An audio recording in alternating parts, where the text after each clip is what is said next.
Das Restaurant im Sibyllenbad in Neu-Albenreuth wird Ihnen präsentiert vom Sibyllenbad.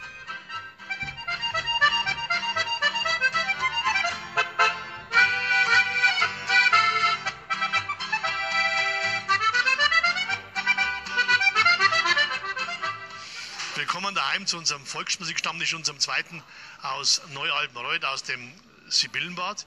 Wir haben heute wieder dabei das Neu-Albenreuther Zwio, die Wondreptaler, die Freisprung, den Hans Sommer und den Steffen Rothe.